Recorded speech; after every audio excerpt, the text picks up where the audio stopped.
We have, count them, 11 games on the slate, and you guessed it, it's a big Wednesday. Welcome to Fantasy NBA Today podcast, a sports ethos presentation hosted by yours truly, Aaron Bruski, and FSWA Hall of Famer Steve, Dr. A. Alexander. Welcome to our viewers on Twitter and on YouTube.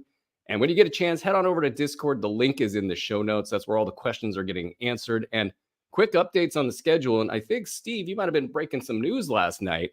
We're going to be expanding the amount of shows that we have going out. I'm not 100% sure about the schedule, even though it's been presented to me so cleanly and kindly by producer Andre Lemush. And I have assented to the schedule. I just can't remember it off the top of my head, but we're going to be going in the mornings as usual. And with the exception of, I believe, Thursday morning live, we won't be doing that one. Tuesday, we might not be doing live in the morning, but we're going to have 4 or 3, I can't recall, shows at night with Sports Ethos After Dark. You know what, Doc? I know you're about to talk trash over there, but your mute button's on, so you don't get to talk over there. And then we're going to have a weekend show and a Friday morning show. And wasn't that great? That was totally confusing. So you guys just need to know there's more shows going on. And we have a ton of action to break down, not just from last night, but mostly tonight. We have 11 games. So we're going to try to get as many fantasy takes per minute into this show. So let's quickly shout out our sponsor, basketball fans. It's that time of year again. The NBA is back. From opening tip-off to buzzer beaters this season, every game matters. BetOnline has you covered with the best odds, biggest promos, and live in-game betting on all of your favorite teams, along with every stat, matchup breakdown, and live odds to bet on during the game. It's not just the NBA. BetOnline has odds on everything from football to MLB playoffs, NHL, and political props. Head to the website today to get in the action with America's most trusted site for online wagering. BetOnline. The game starts here. Steve, I'm sorry about the text last night. You sent me texts. I read them. You're still on mute for what it's worth. I read these texts and I wanted to send one back. I just wanted to keep the bit going, for like another day. So I apologize. I'll start responding to the texts. You did. You sent me a text. Oh, I did? Yeah, you said this thread is amazing. Or something. I did reply. See, I don't even know what. I can't wait to join the show one night and practically not remember it, because by that time at night, I'm pretty much done. But I am very excited for your guys' show tonight. Last show was great. I'm excited to know that we're going to be doing more shows at night, you and Rick. I'm going to try to wedge my way out of kiddo duty and join those shows if you guys will have me. And that's going to be great. Other than that, how are you doing, sir? I'm good. Good. You ready to hit the take-so minute meter and just take it to a new level today? I'll try. I'll see what I can do. I may set a record for the least amount of words instead in a podcast. I wish somebody had told me that. I would have gotten a little bit more sleep last night. Okay, well, let's get into it because we do have a lot to cover, and we really want to jam this show with as many fantasy takes as possible, though there are about 5 million reality basketball things going on as well. We're going to try to keep it to mostly fantasy today. Let's start in the Sacramento-Utah Jazz game last night.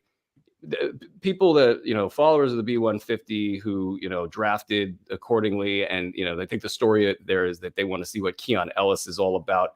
Keon Ellis, he had an amazing game. I mean, 17 minutes is not jumping off the page by any means, but it was 17 highlight-worthy minutes, like the entire time. He cut off the entire floor as usual.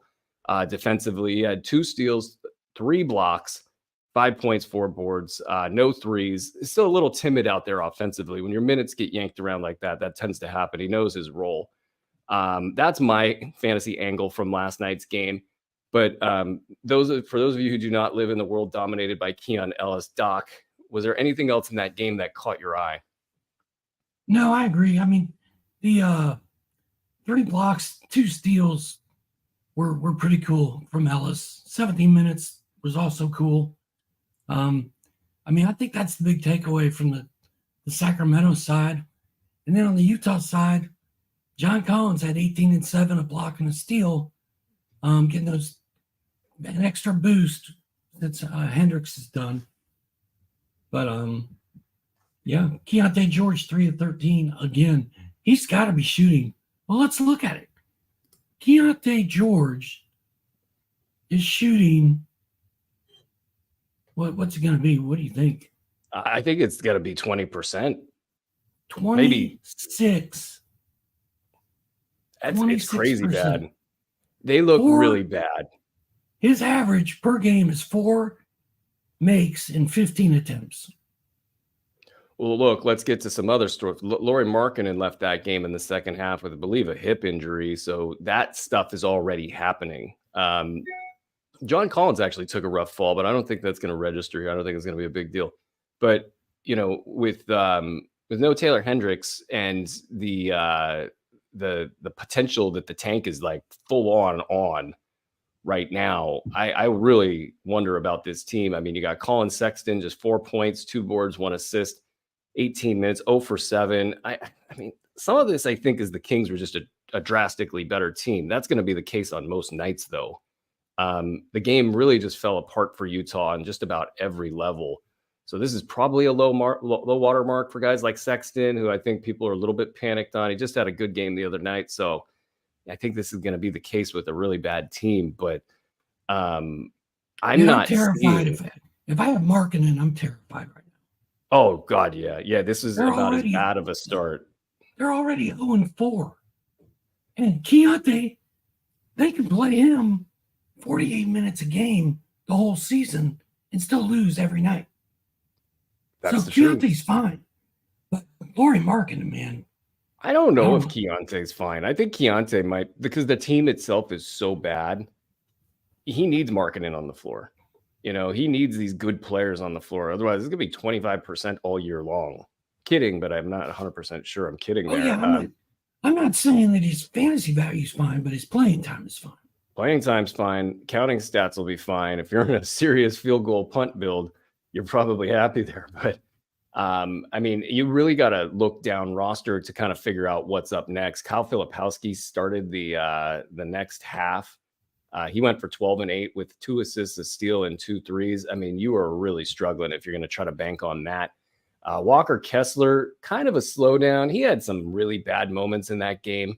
Some kind of just bad defensive plays, but also the old De'Aaron Fox throw the ball off his back and taking it in for a layup right underneath the hoop. That kind of stuff was going on in that game. And it's going to be a little bit of a jumbled mess. Cody Williams, I don't think that anybody's interested in Cody Williams. He did have 3 threes and 2 steals.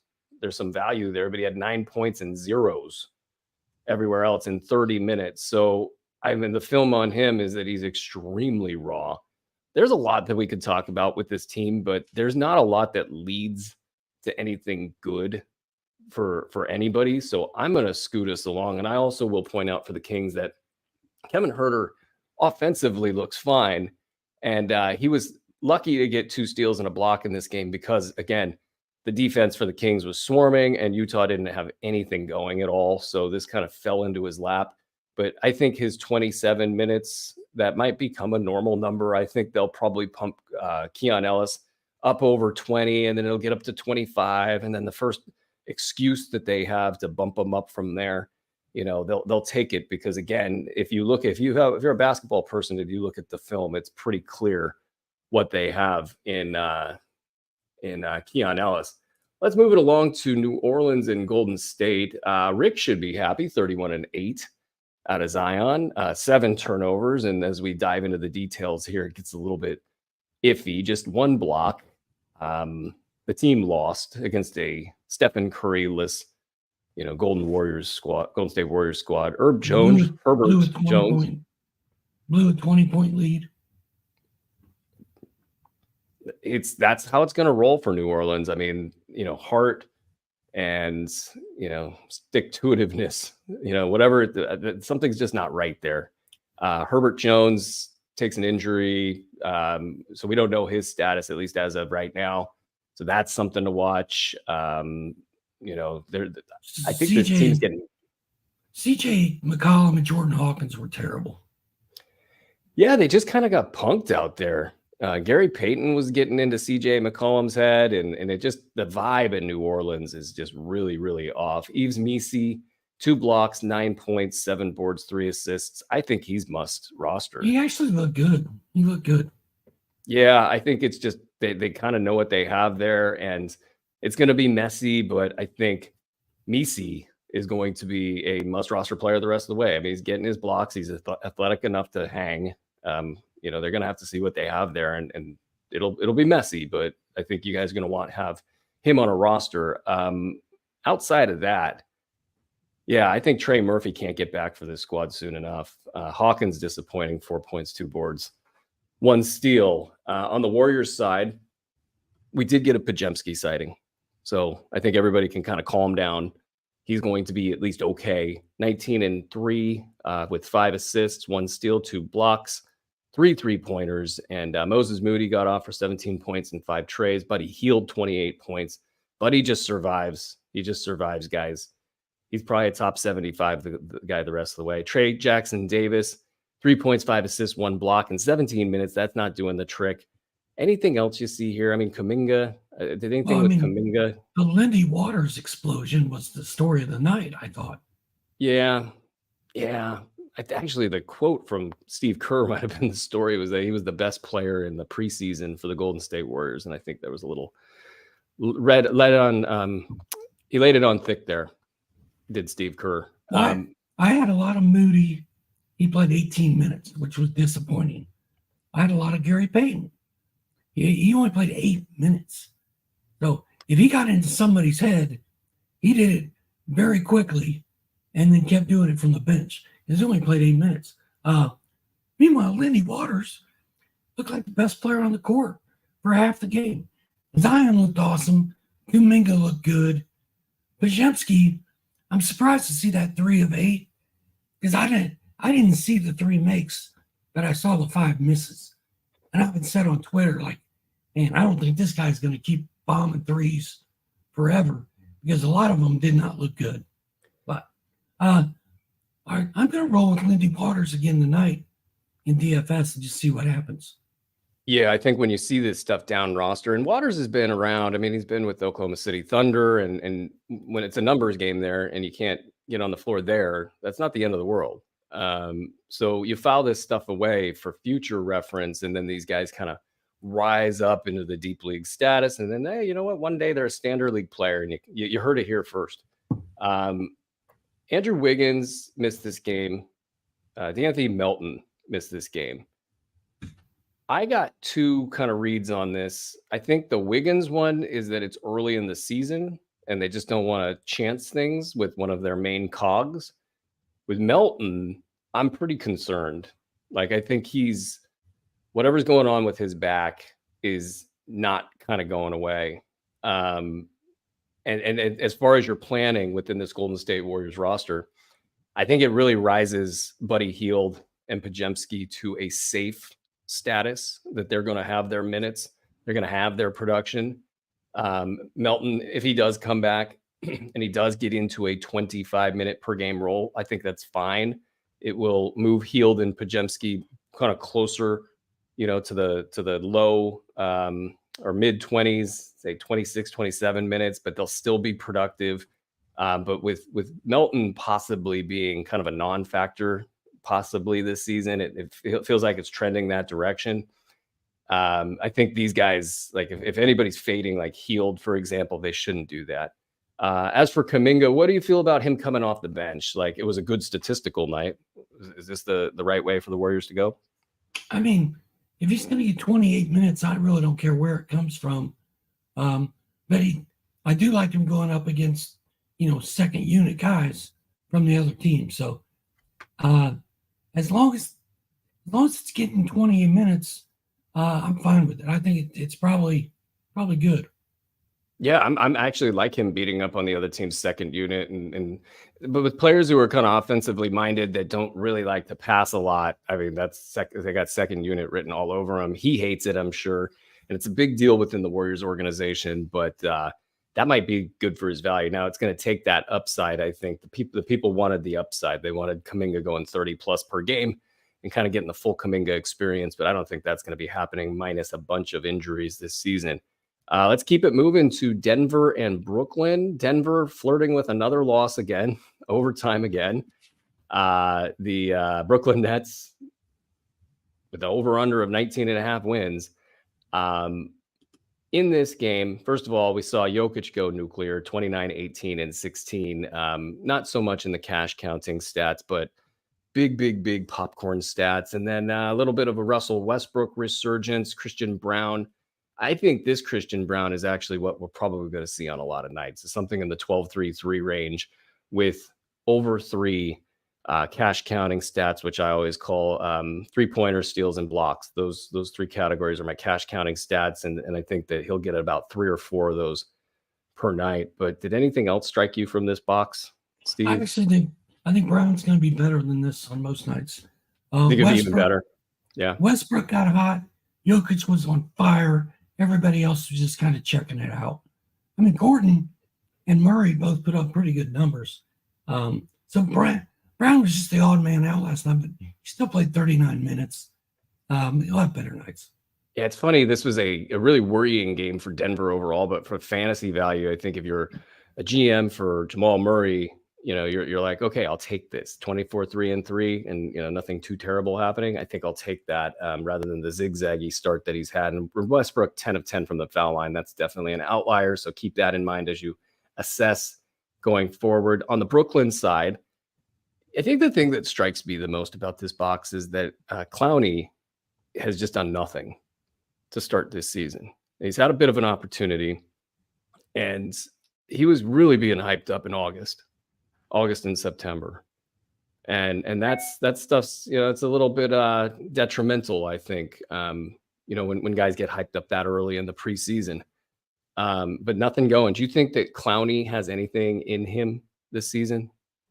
I don't know, dude. I was taking a nap all summer. I skipped the Clowney hype. I never got sucked into it. I don't have him anywhere. I would never put him on a DFS team, at least not right now. I'm just glad to see my boy Cam Thomas keep chugging along. And Dennis Schroeder, man, he's like Buddy Hield. He just never goes away. Yeah, it's going to be like this for a good 3/4 of the season, I think. 28-14 for Schroeder, and then Dorian Finney-Smith, 17-5-4 with a 111. That was the question I had, I think, heading into the game, is if he could keep being good.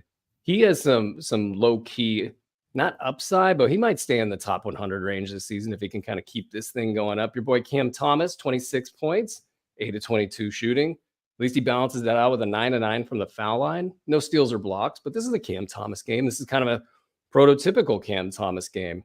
That's going to be good right there for Cam Thomas. I think it was, I don't know if it was on the show yesterday. Somebody asked me about Dorian Finney-Smith. I was like, man, I'm just not feeling it. I mean, that's a pretty good stat line he had last night, man. And he's really been doing it all year. So maybe it is the year of DFS.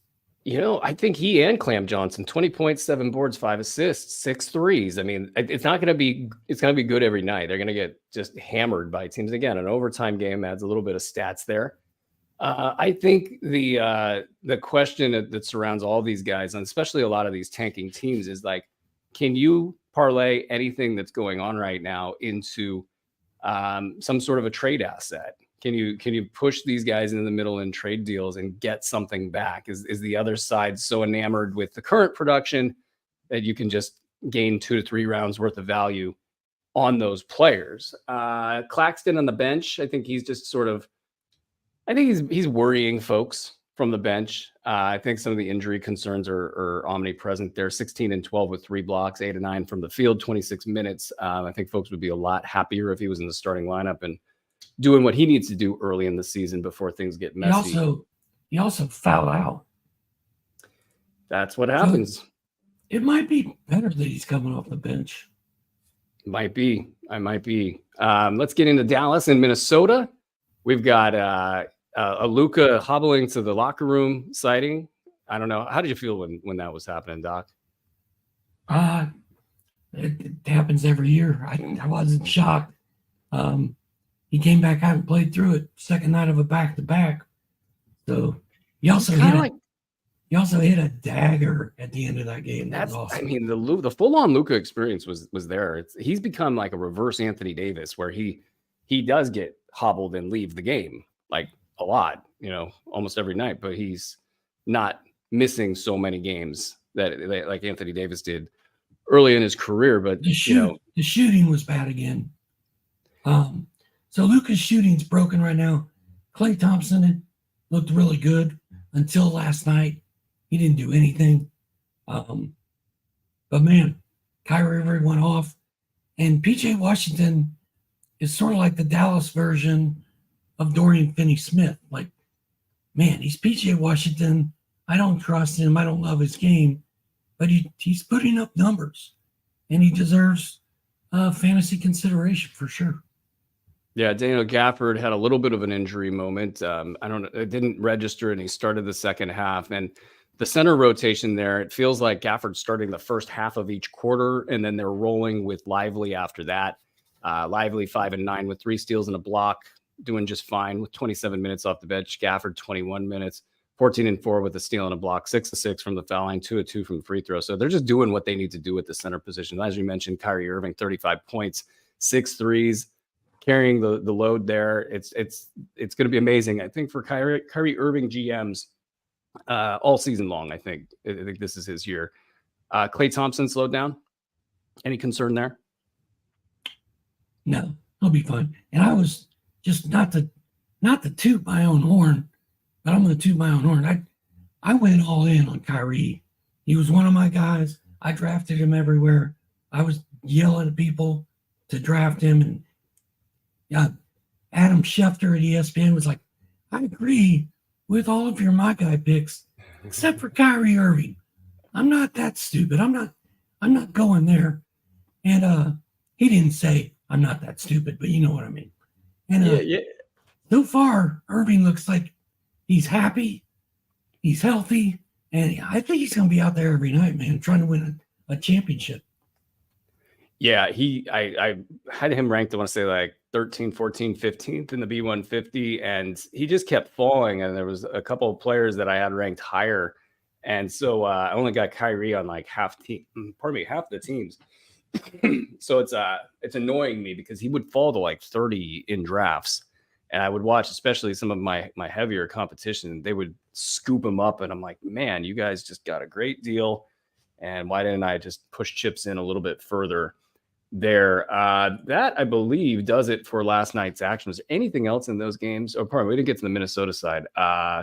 Julius Randle, 20.7 boards, 7 assists, 2 steals, 3 threes. Like, this to me feels like Randle's doing well, but everybody other than Anthony Edwards is doing bad. Is that the right read in Minnesota? Yeah, that's it. Julius Randle's been solid.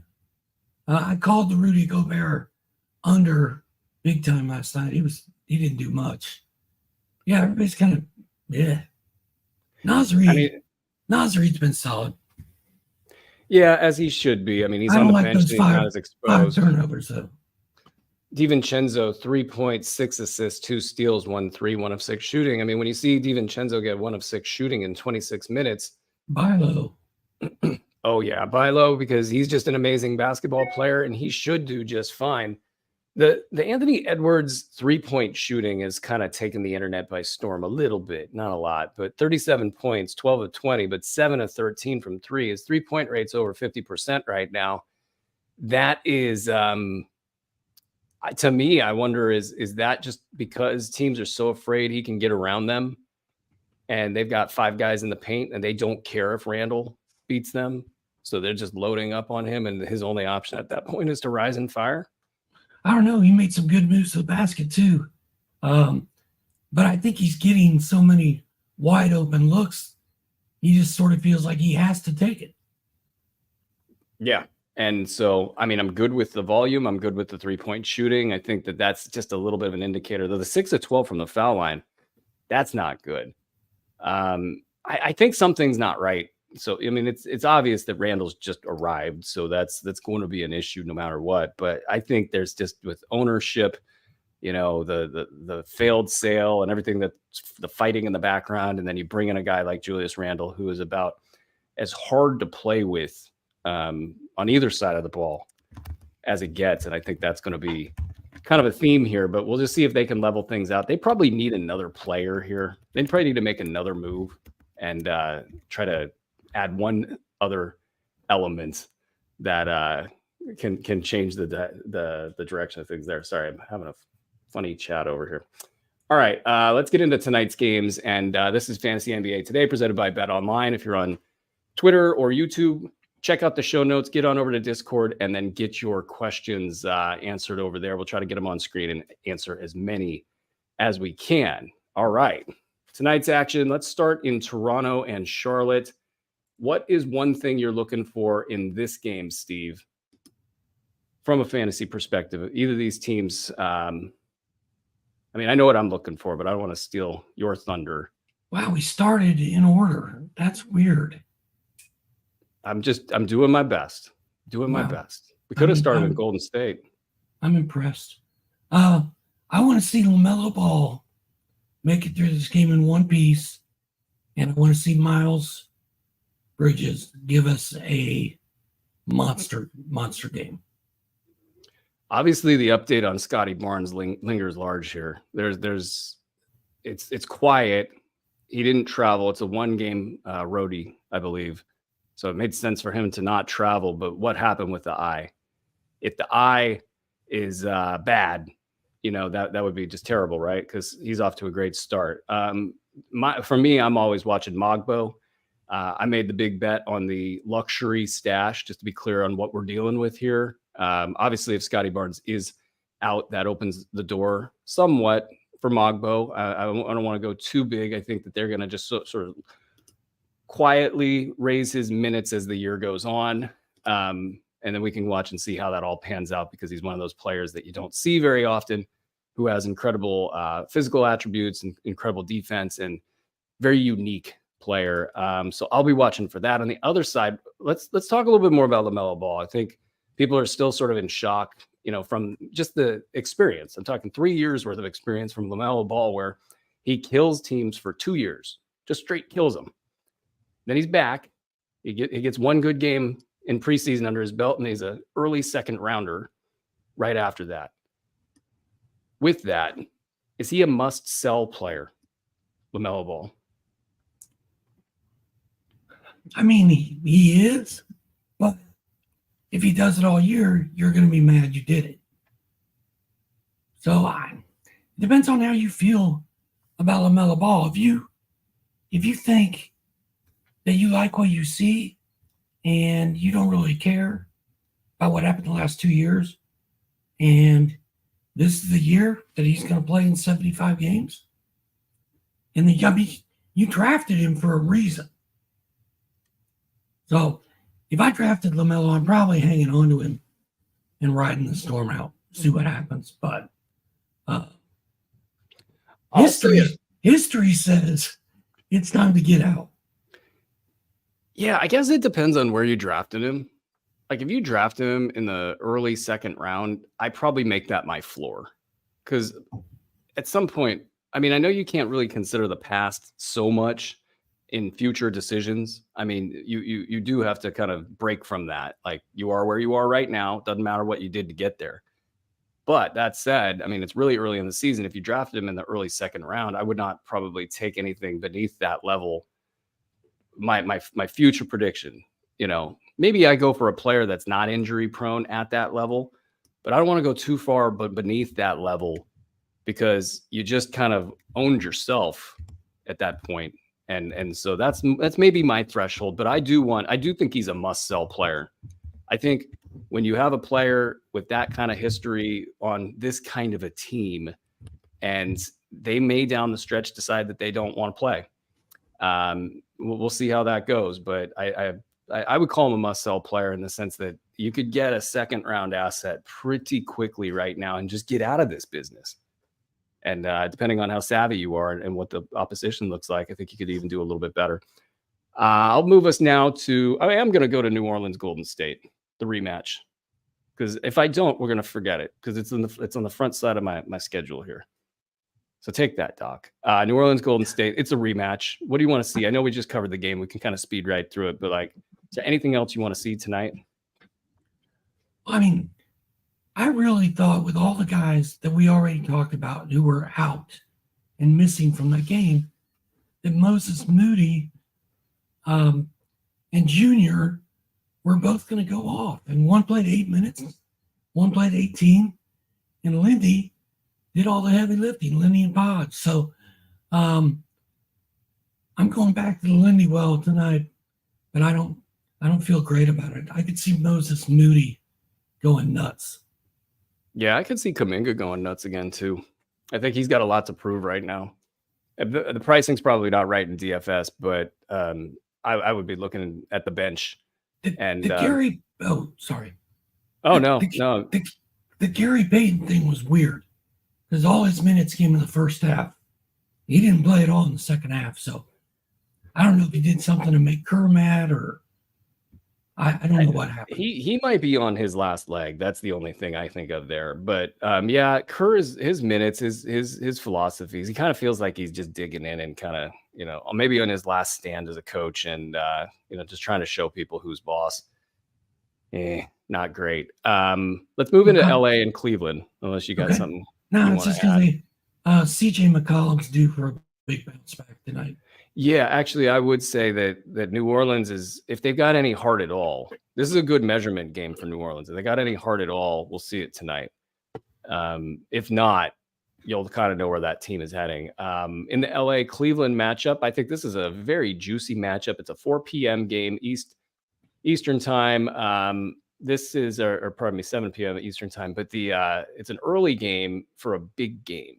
It's not a nationally televised game. So that makes it a little interesting for me. So the lights aren't on bright on these two teams, but these are two teams hitting on all cylinders, and they're facing each other at 3-1 and 4-0. So what in the LA and the Cleveland game are you looking for? Well, Cleveland is kind of boring. They just kick it along, do what they're supposed to do. Everybody plays pretty well.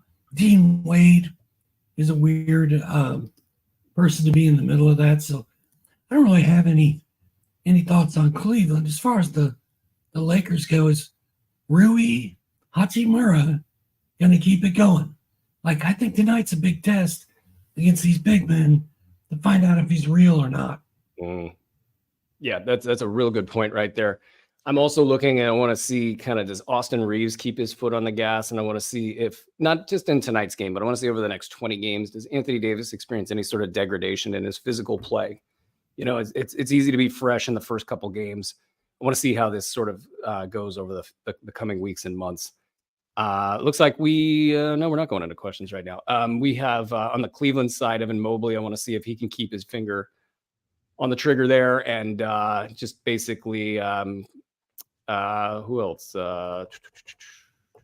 No, that's it for that game. Let's go to Boston and Indiana. This one's on ESPN. Boston at 4-0, Indiana at 1-3. Revenge? Is this the game that the Pacers come back together and do something here? I don't know, man. I feel like the Pacers are not as good as they were last year. Just everything feels off. And probably all stems to Tyrese Halliburton. And on the flip side, Boston's just so friggin' good, man. So I don't think it is a revenge game for Indy. Maybe, but I don't know. I want to pick up the line on this game and see what that line is. I want Peyton Pritchard to go off again. Peyton Pritchard is an early round value in fantasy leagues right now. That's phenomenal. He looks to be a key cog in this team. It's Boston -6.5 on the road in Indy with their backs against the wall. So from a betting perspective, typically this is a place where you would want to take the Pacers. They've got more to play for. They've got all the motivation. Boston probably looks and sees something of a wounded animal, but they're not so motivated to actually take care of business, so to speak.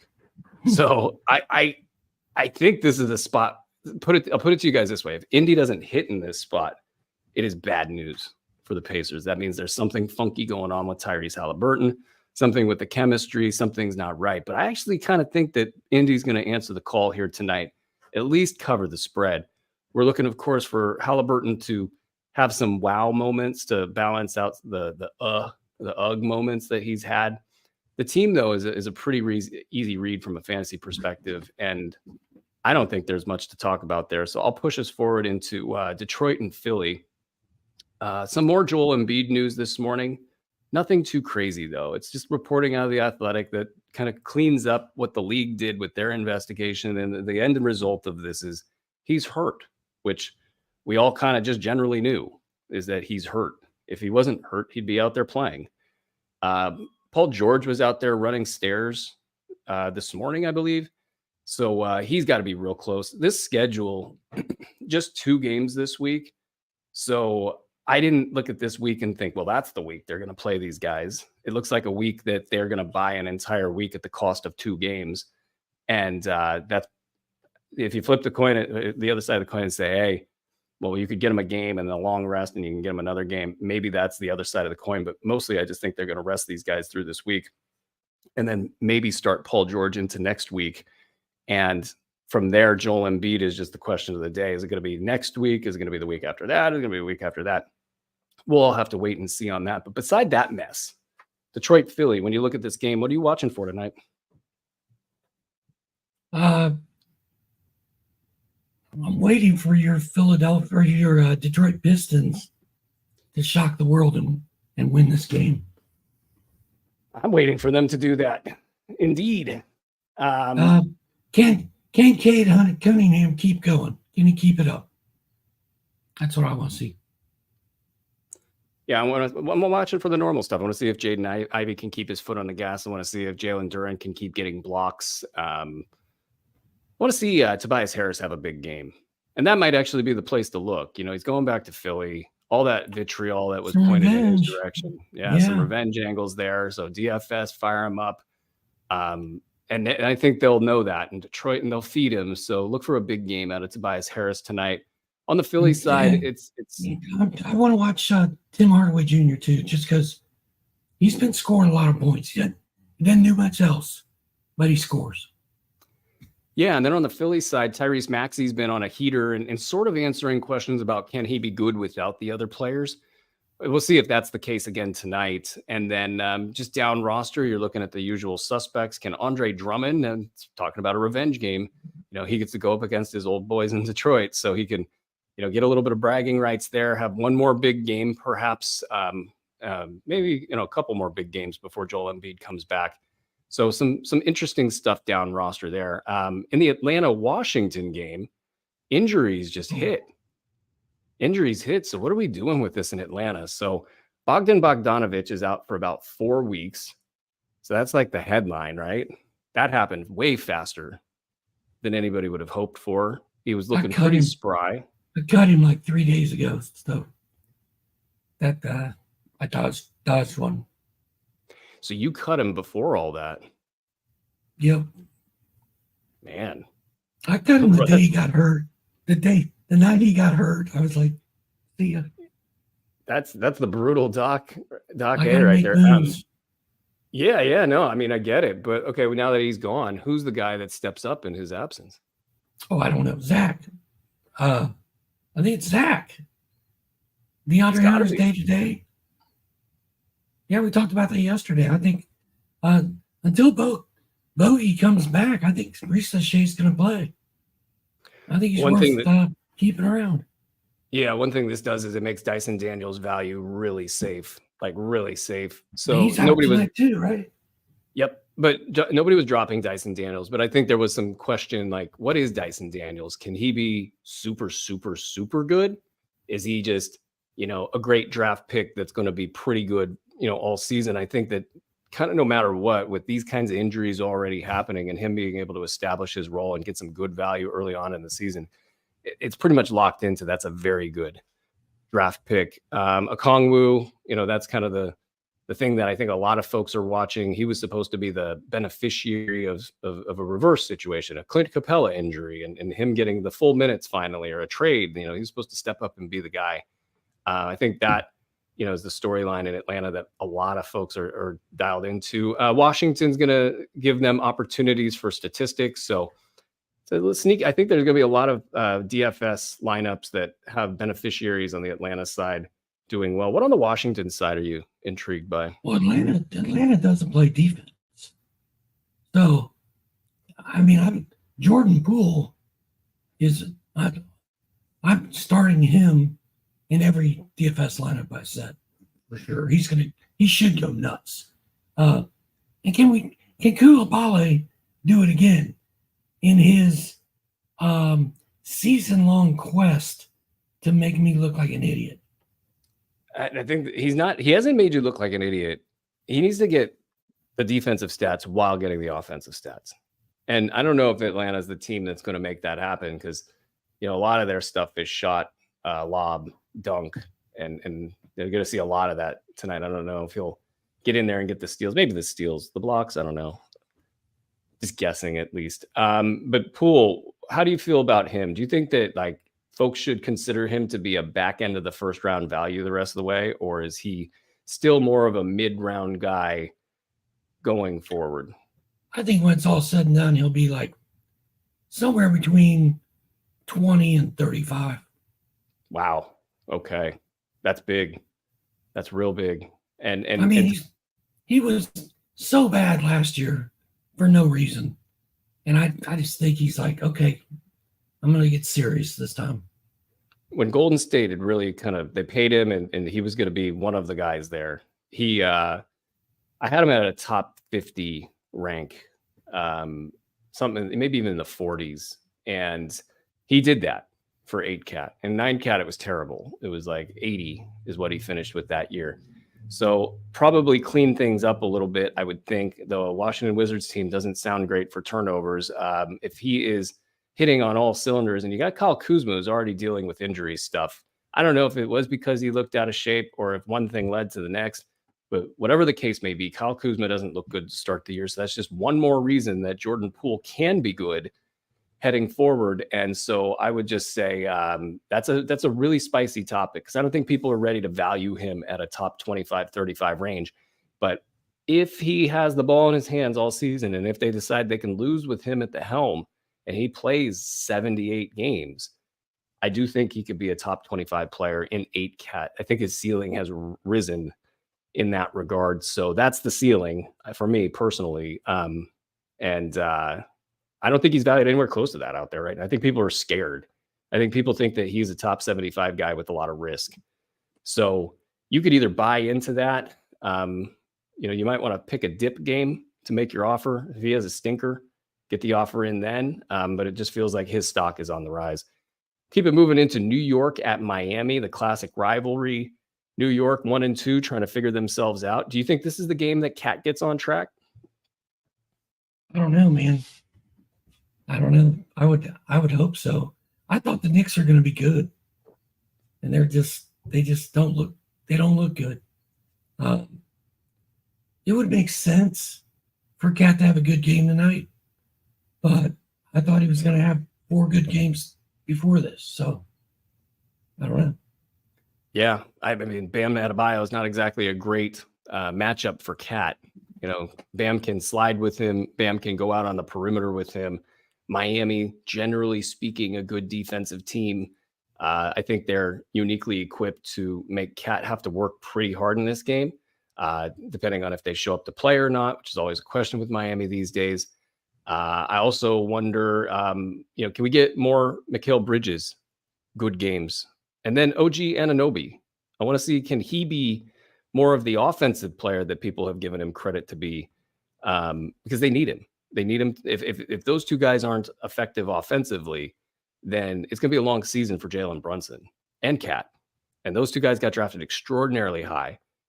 We got breaking news here. Raptors say Scotty Barnes has been diagnosed with a right orbital fracture and will be reevaluated in 3 weeks. This is why you make the hard calls in fantasy leagues. And sorry to Scotty Barnes, and that's a tough break, but at least it's only 3 weeks. You like jumping on the Mogbo train early. I don't know if this unlocks Mogbo, but you don't get to see these kinds of players very often in fantasy leagues. So we'll see, does this 3 weeks off for Scotty Barnes, does that allow Mogbo to put enough on film to guarantee himself 20 minutes a game going forward? And does 20 minutes a game for Mogbo result in, say, like a combo of 4 steals and blocks and, enough rebounds, enough points, to make that work? And how high can he climb? Those are the questions there. Are there any other pickups, though? I mean, I know I'm a Mogbo guy. I'm kind of a little bit out on an island with that. But is there anybody else in Toronto that you're looking at, Steve? I mean, Chris Boucher, who's like 31 years old, probably gets a little bit of a boost. They probably wish Bruce Brown was playing. And it probably helps Grady Dick and RJ Barrett. They're kind of like... I don't think I'm going to go pick any of those guys up. I'm not going to go pick Chris Boucher up yet.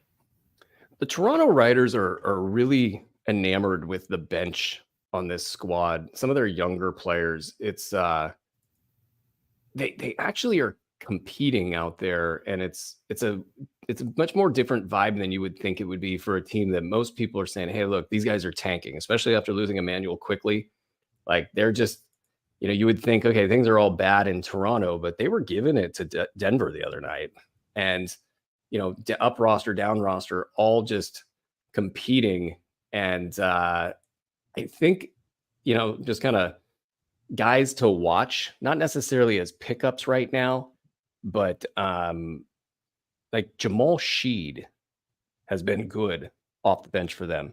Agbaji has been competitive. Now, the stats aren't there for either of these guys. Davion Mitchell, in the short term, is competing. Now, the stats aren't great for a guy like that. Chris Boucher, sometimes the stats have been there. And Boucher and Barnes, when he's playing, and Mogbo and Mitchell and, Sheed and Agbaji, these are quick dudes. Like, they fly around the court. They got a lot of arms and legs.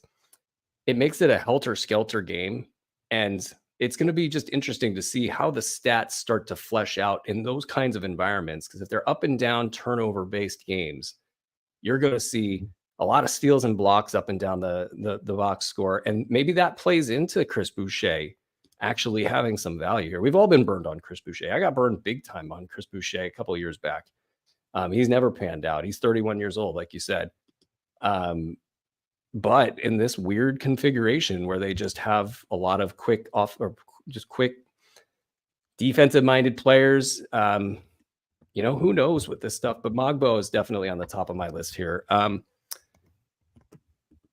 Be the case, we'll need to wait and see who should pick up a fantasy side. Yeah, I think we do need to. I'm just answering a question from producer Andre Lemos. I do think we gotta have to wait. It was Nikola Jokic that did that to Scotty Barnes. It was Jokic who did it? Yep. Oh, interesting. Because I thought Jakob Poeltl thought he did it, but with the orbital fractures, you just never know. There's so much contact that happens in an NBA game. That's interesting. Jakob Poeltl hit 10 of 10 foul shots, I believe, the other day. Or no, it wasn't 10 of 10. He's hitting his foul shots. I don't know his foul shot line, but there was a comment by one of the writers out there that he's hitting his foul shots. So great job in the beginning of the year. He might be the guy that actually kind of goes off in the meantime here. But I do think we need to wait and see which one of these guys emerges. I'm just planting my flag with Mogbo because of what I've seen on film and what I believe his steals and blocks potential is there, as well as rebounds and some other things. So interesting stuff in Toronto. Boucher. Doc's going to go Boucher. All right, where were we prior to all that action break? And we were in New York and Miami. And on the Miami side, I don't think I want to cover too much there. I'm just going to see if Jimmy Butler can keep it going there. Let's get to Orlando and Chicago. We just got done with a 50 burger for Paolo Banchero. Franz Wagner was ill, so he's probably, hopefully due for a bounce back game. Hopefully he's feeling a little bit better. KCP's been all over the board. Anything else there that you got your eye on? Jalen Suggs is sneaky good.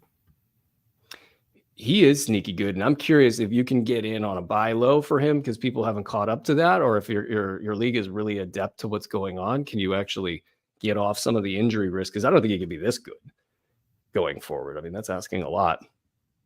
On the where are they playing? The Chicago side. On the Chicago side, I don't think Zach LaVine is slowing down anytime soon. What do you think, Doc? I don't know. Orlando looks like they've got really good defense. So I'm kind of fading LaVine and DFS tonight just because I feel like Orlando is a good defensive team. So I'm not going to mess with Giddey or Levine or Kobe. Yeah, I could be wrong. And the Bulls, Zach Levine could go nuts. But I don't think this is a game where you want to gamble on that happening.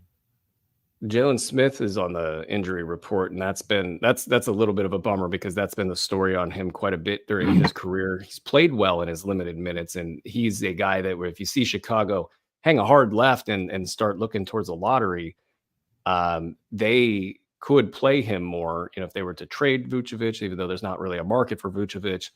But everybody's looking at Jalen Smith. Can he possibly be a guy? Injuries this early in the season, that's not great. With the Orlando squad at 3-1, their over-under was 47 wins, I want to say. And it was tantalizing because, you're asking a lot for this team to go and win more than 47 games. But I think it's a perfect storm. Like, they don't get much respect individually or as a team. They play in a small market. They're on the upswing. I mean, these guys are playing for respect every single night, and that defense is stout. So a team like Chicago that may or may not be locked in at home, even, they might be in for some trouble tonight. So fading them, I totally agree with. Brooklyn and Memphis.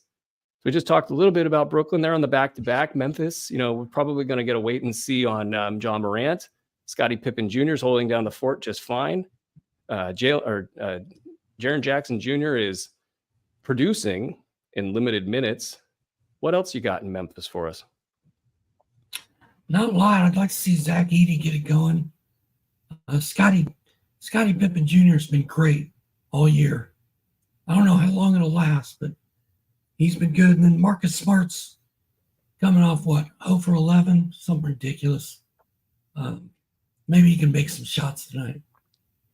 And Santi Aldama's been cooking. Oh, yeah. Yeah. Aldama's been cooking. That's probably one of the bigger storylines, is just to see, let me ask you this. Is this real season long, or is this going to end in about a month? If Zach Edey sucks all year, Aldama's going to be gone. He's going to be good all year. I mean, I think that's what it comes down to. That's an excellent piece of analysis right there, because you can really distill. I'm not kidding, because what do we think about Zach Edey at this point? Like, do we think that Zach Edey has done enough and will do enough to command, say, 23 minutes per game going forward? Or does it feel like he's a placeholder starter with 15 minutes per game or something?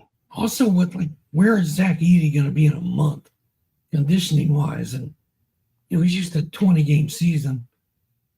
He's big. I don't know. I thought he was going to be better than he's been. Yeah, and then down roster, Jay Huff, Jake LaRavia, even guys like Marcus Smart. Like, Marcus Smart had a great stat line except for the 0 for 10 in the last game. What's going on there? They got a lot of questions down roster, but if you're looking in DFS, if you're looking to just stream a guy in, even though it's a busy Wednesday night, LaRavia had a big night the other night. Jay Huff, I think there's a lot of momentum in fantasy circles for Jay Huff to be a thing. I don't know how that's going to work out long term. LaRavia, says intrepid producer Andre Lamush, getting a guide on enunciation in this gig. I think that's going to do it for this game. I think we covered the Brooklyn side. Unless you got any other thoughts, I'm going to speed us ahead to San Antonio and Oklahoma City, the big one on ESPN. I thought, can we call Victor Wembanyama the big unit? Kind of reminds me of Randy Johnson.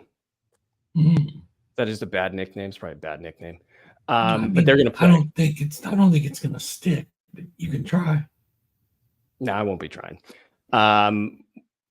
It's the Chet and Wembanyama Bowl. We got first and second place in Rookie of the Year voting. And actually probably some momentum on the Chet side right now. I don't think anybody's dethroning Wembanyama anytime soon. Nobody's going to say, I'll take Chet. But Chet's been good. He's been very good. Chet's been great. And if Chet somehow comes out on top, I think that chatter is going to get even louder. But nobody in their right mind is fading Victor Wembanyama. He had his first kind of shock game, 20 boards, I want to say 4 blocks the other day. What do you predict out of this game? Do you think that Wembanyama goes huge on national TV? Or do you think Oklahoma City Thunder does what they've done to almost every team, I believe, is destroy their box score? It's going to be an annihilation. I think Oklahoma City's going to kill him. I think Wemby will have a good stat line. I want to see Julian Champagnie bounce back. He was awful last game. And I want to watch Stephon Castle play basketball because I really haven't gotten the chance to check him out. And all the things I hear about him are good. Yeah, I mean, he looks good.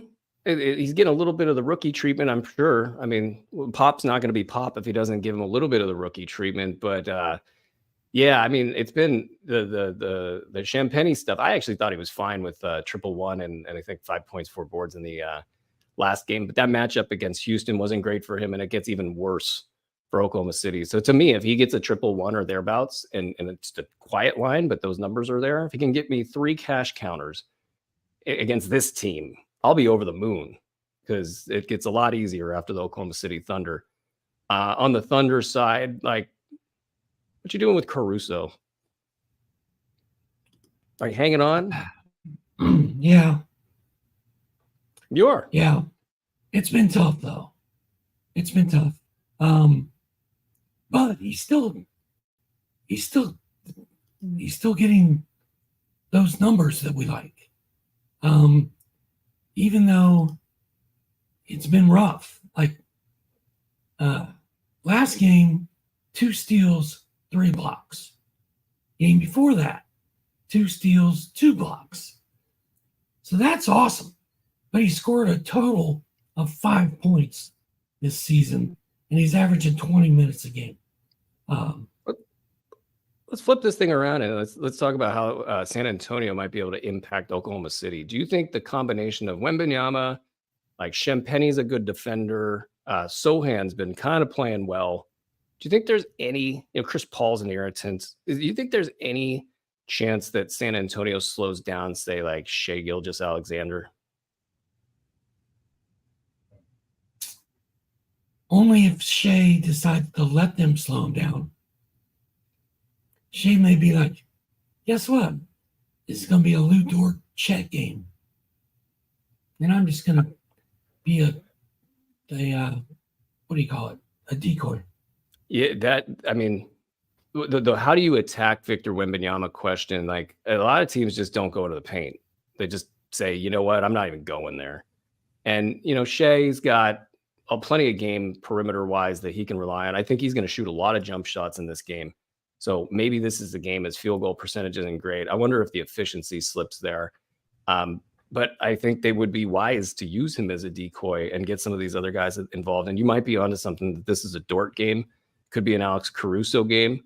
So for DFS, if you're just sort of looking at who could be the Jalen Williams game, probably, that they might, you're not going to see as many of the spins and the kind of easy stuff that Shai just feasts on. When Shai gets 35 points and it's an amazing stat line, it's usually he feasted on some crazy amount of easy layups.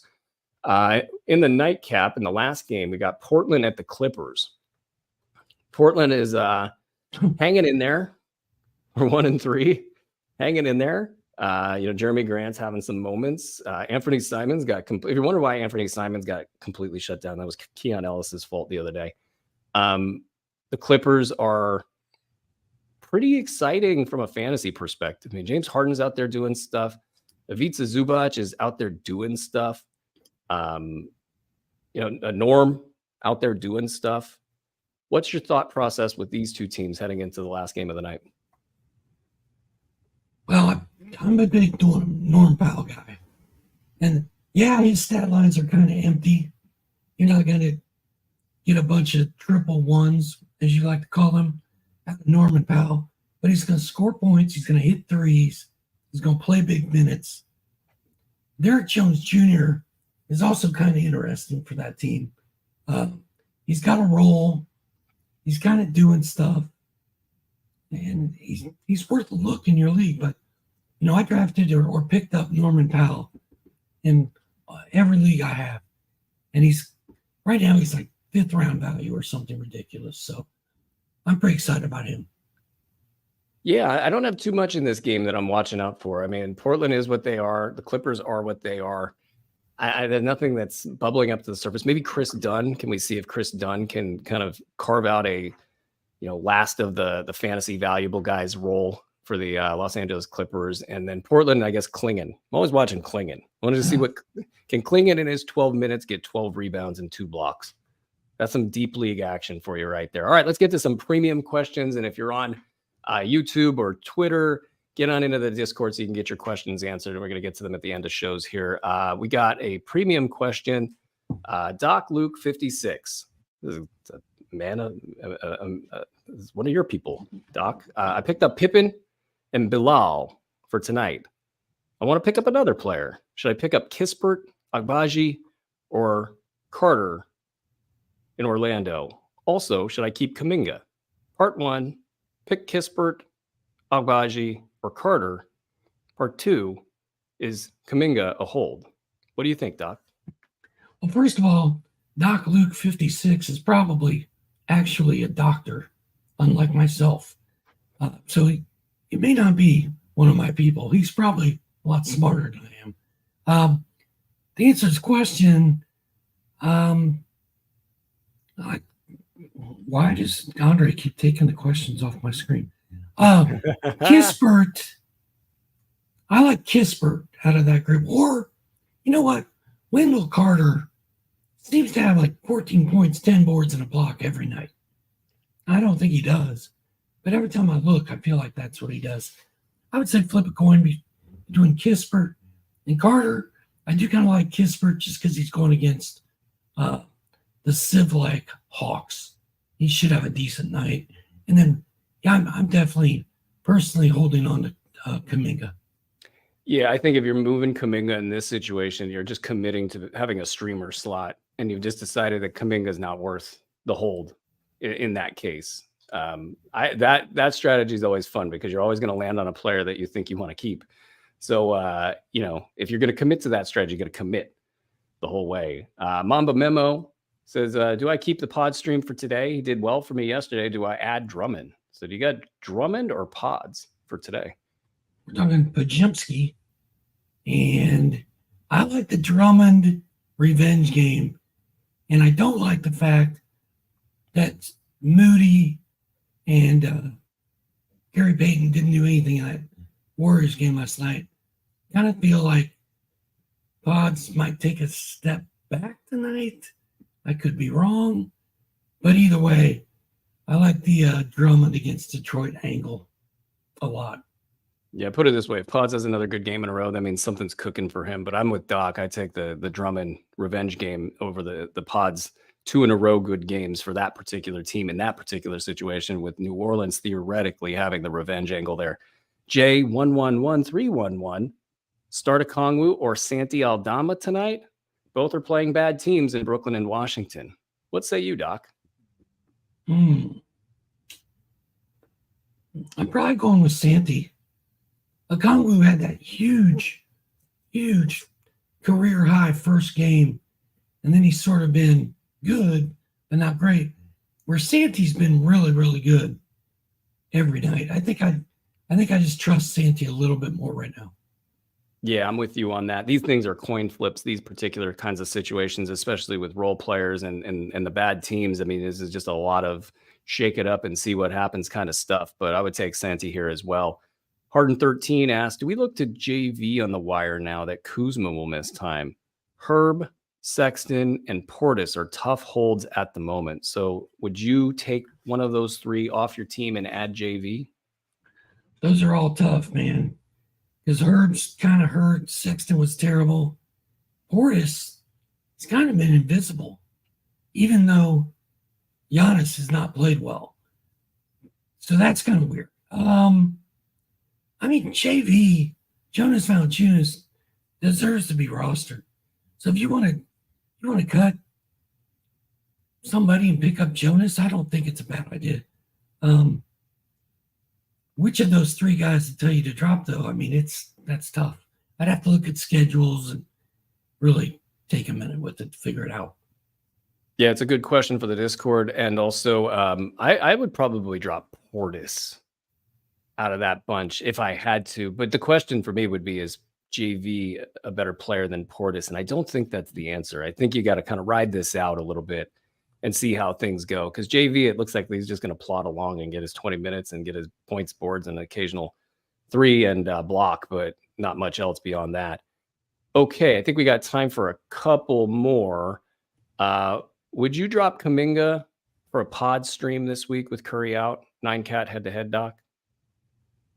That one's from Dan Risby. I mean, was it a weekly league and the deadline already passed? I don't. It's strange because I'm not dropping Kuminga for pods. I'm just going to say that.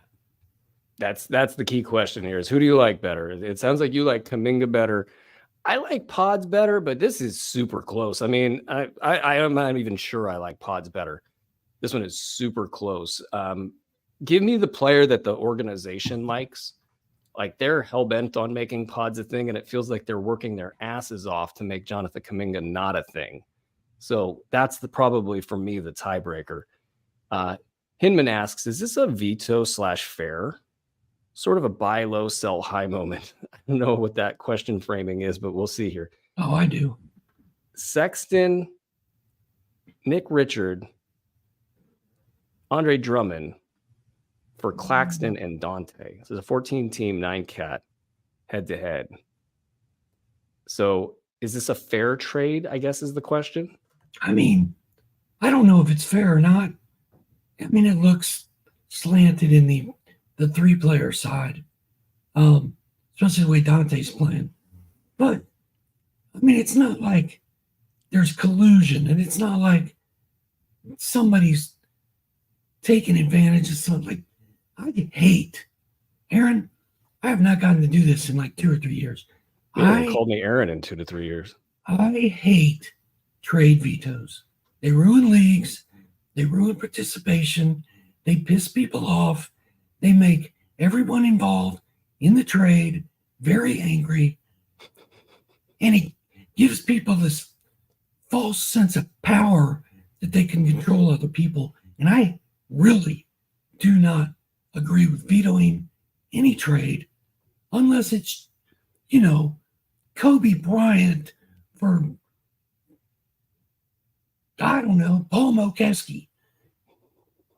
I'm not vetoing a trade. Okay. They want to do it. They want to do that. Next time, can we do viewer questions at the front of the show, Andre? I want this piss and vinegar at the beginning of the show. If they want to make that trade, let them make the trade. It's so annoying. There was so much about that rant that I loved. I can't get the fact that you called me Aaron at the top, and then the rant itself was perfect. I don't know who I like in this trade. It's a good trade. It's about as even of a trade as I've ever seen. And this poor reader listener, he's probably been the victim of a veto in the past, and Doc's out here just crushing it. There's nobody in this trade that's going to win you a fantasy league. Was a trade like this vetoed in your league? Please call Doc. 2 more from the live chat. We got, I believe, I don't know. We got rest of season projection on Jalen Green from Scott Foster fan 321 or something. Rest of season on Jalen Green. Me? Yeah, sure. Oh, it's I on can the wax screen. Poetic. Yeah, it's on the screen. It's over there. Yeah.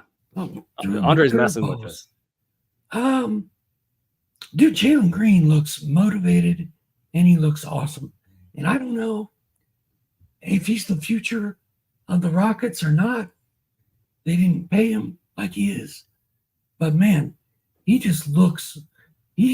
passes the eye test in every way, shape, and form. So I think he's good to go.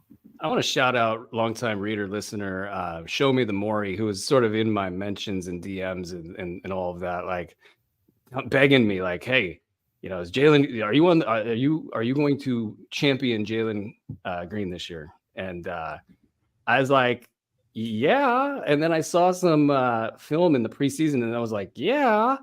It's hard to rank him high because of all the things in Houston, but like it was one of the fluff films of preseason, and he just looked great. And it's like, okay, Normally you do see this preseason stuff and it's all fluff, but that looked real, and he's been amazing. Okay.